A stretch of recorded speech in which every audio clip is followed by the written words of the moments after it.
play.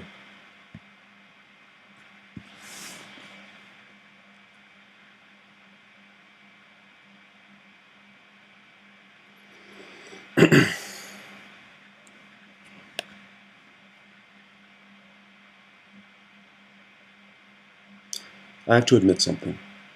My memory's a little shaky. Growing up, I can't really remember much.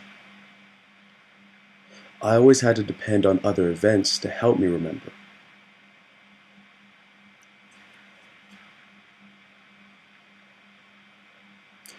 My mother used to always say things like, "Do you remember that one time when you were sick in that restaurant from that medicine and you threw up?"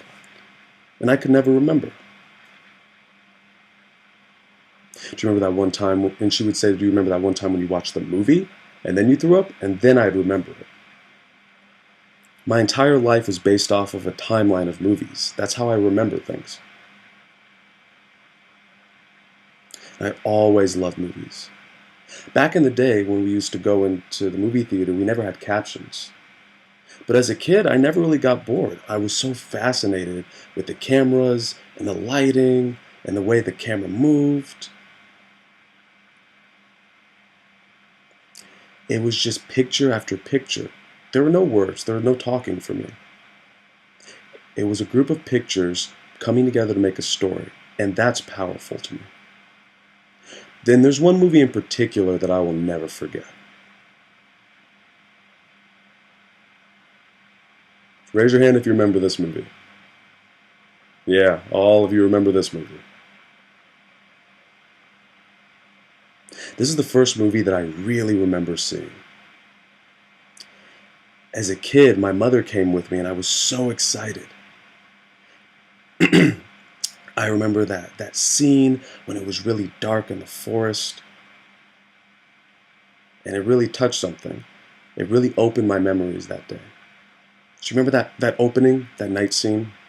They're in the forest. There's trees everywhere rustling around because of the wind, and some sort of creature jumps down and scurries about.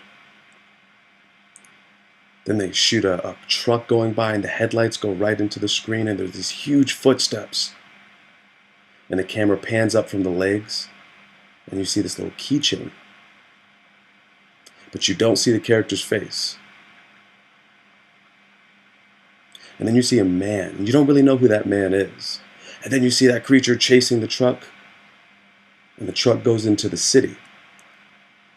So to summarize the story, you guys know what happened. The bike and the flying, and E.T. dies, and he's sick. And they find him, and they take him over to his house. And the boy lays down there with, he's crying with him. They go back outside, and there's those cops coming, and they're chasing them. That truck comes back, and those footsteps come back again, and they pan up again. You see that little keychain again. And again, you don't see their face.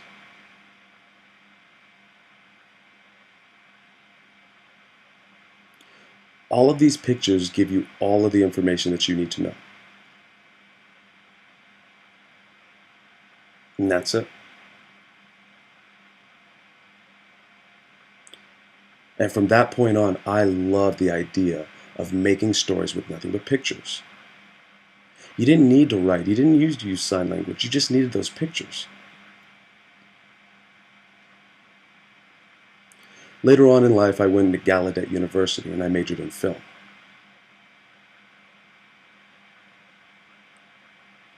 The professor was hearing. He didn't really sign, but I understood a little bit of his sign language. We had a few different projects, and here's one of them: visual expression.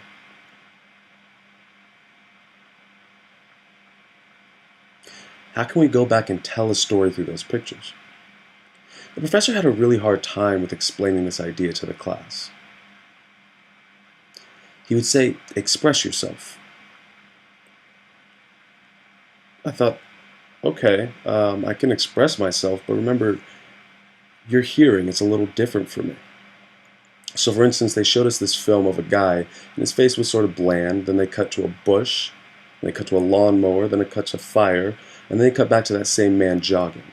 And then they cut to a cloudy sky. I didn't understand. And the teacher said, well, they have music to it, they have sound, and it's part of the expression. It's part of the expression of life.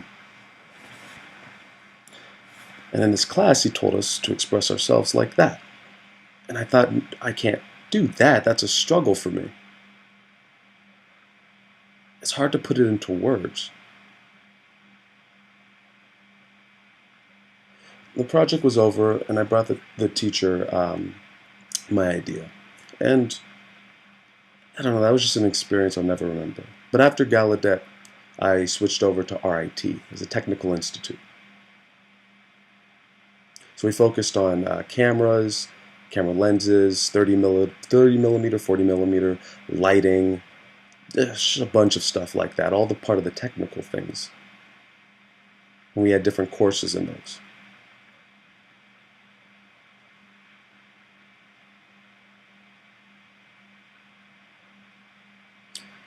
Film language. Some may be thinking, you have a language for film? Let me be clear, it's not just a little packet you can read. Oh no, film language is a big, meaty book. It has so much information. So here's an example. You guys know those terms? It's close-up, medium shot, wide shot. I'll summarize. So let's say you have a wide shot. You're trying to tell a story. Everyone needs to know where you are. So we can see a tree, a house, and we can see a man maybe with a straw hat and a cigar. Then we move into a medium shot. It gets closer. You can see the tree closer. You can see the man and what he's doing with the cigar. Then we move up in a close-up. The close-up is for really expressing emotion, to emphasize what's going on in the character's face. There's a bunch of different angles you can use, like a Dutch angle. You can use a dolly. You can use a crane shot. The list goes on and on.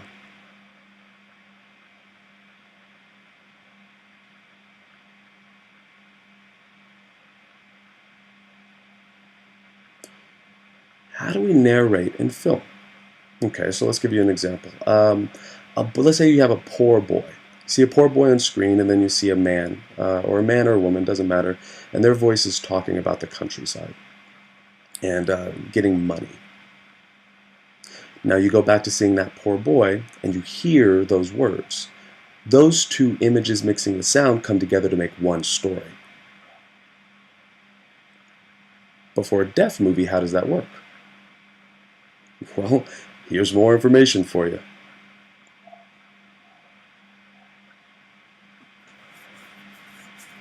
There's a lot of focus that you need to use to create a deaf story. You need to create conflict in your story. So this is called rising conflict. The characters continue going through life and their story, and things continue to get worse and worse and more tense until it smooths out into a denouement. And usually we have a happy ending. This is a more American style of filmmaking, though. There are so many rules that you had to follow, and they encourage you to follow those rules and everything in that list. The class only had a few deaf people, so we were ready to roll up our sleeves and really get into it. We studied all the rules, and we took all of those rules, we put them in our own pieces, and we made our own style to create a deaf movie. We had a bit of a difficult time. So imagine trying to film. If the person's hand moved outside of the shot, you couldn't technically understand what they were saying, and we had to reshoot. That was a big challenge. Making sure that the character was in the shot and easily understood.